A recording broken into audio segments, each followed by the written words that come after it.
નવસારીના સિટી થાણા કચેરી નજીક વિસ્તારમાં આવેલા તૈયબા એપાર્ટમેન્ટના રહીશો ઘણા દિવસોથી ગટરનું પાણી લીકેજ થવાને કારણે એપાર્ટમેન્ટના બેઝમેન્ટમાં ગંદા પાણીના ખાબોચિયા ભરાઈ ગયા છે। આ દૂષિત પાણીના કારણે આખું એપાર્ટમેન્ટ ગંદકી અને મચ્છરોનો અડ્ડો બની ગયું છે। ત્યારે મીડિયાના અહેવાલ બાદ મહાનગરપાલિકાની ટીમ સફાઈ માટે પહોંચી હતી। નવસારીના સિટી થાણા કચેરી નજીક વિસ્તારમાં આવેલા તૈયબા એપાર્ટમેન્ટના રહીશો ગંભીર સ્વાસ્થ્ય કટોકટીનો સામનો કરી રહ્યા છે। છેલ્લા ઘણા દિવસોથી ગટરનું પાણી લીકેજ થવાને કારણે એપાર્ટમેન્ટના બેઝમેન્ટમાં ગંદા પાણીના ખાબોચિયા ભરાઈ ગયા છે। આ દૂષિત પાણીના કારણે આખું એપાર્ટમેન્ટ ગંદકી અને મચ્છરોનો અડ્ડો બની ગયું છે। ગટરનું ગંદુ પાણી પીવાના પાણીના ટાંકામાં ઉતરી જતા અત્યાર સુધીમાં 40 થી વધુ લોકો બીમાર પડ્યા હોવાની વિગતો સામે આવી રહી છે।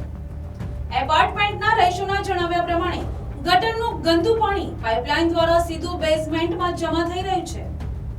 આ ગંદકીના કારણે વિસ્તારમાં અસહ્ય દુર્ગંધ ફેલાય છે અને મચ્છરોનો ઉપદ્રવ પણ વધ્યો છે।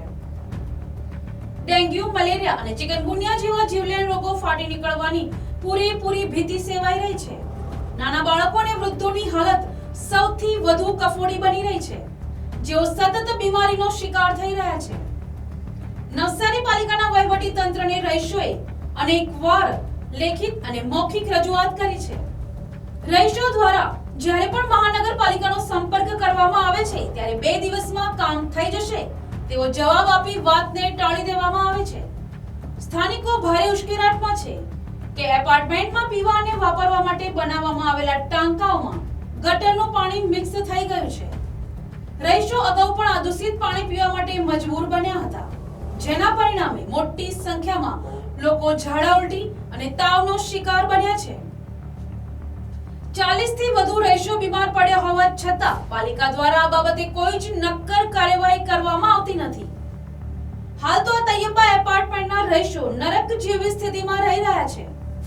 એક તરફ સ્વચ્છ ભારતના નારા લગાવવામાં આવે છે, ત્યારે બીજી તરફ નવસારી શહેરના એપાર્ટમેન્ટમાં ગટરના પાણી ભરાવાની સમસ્યા દૂર થતી નથી।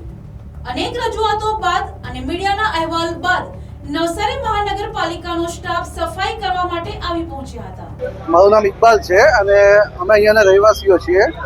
અહીંયા નવસારી એપાર્ટમેન્ટના બેઝમેન્ટમાં પાછલા 6 મહિનાથી ડ્રેનેજનું જે પાણી ભરાતું હતું એના લીધે અમે નગરપાલિકામાં અરજીઓ કરી હતી અને એના લીધે આજે નગરપાલિકાના દરેક અધિકારીઓ અહીંયા આવ્યા છે અને એમણે કામ ચાલુ કર્યું છે। તો વહેલી તકે કામ પૂરું કરશે એનો અમે આભાર માનીએ છીએ। કમિશનરશ્રીનો ખૂબ ખૂબ આભાર છે કે એમણે અમને જે કમિટમેન્ટ આપી હતી કે અમે 7 દિવસમાં કામ ચાલુ કરાવી દઈશું, તો કામ ચાલુ કરાવ્યું છે અને વહેલી તકે કામ પૂરું કરશે એમની અમને આશા છે।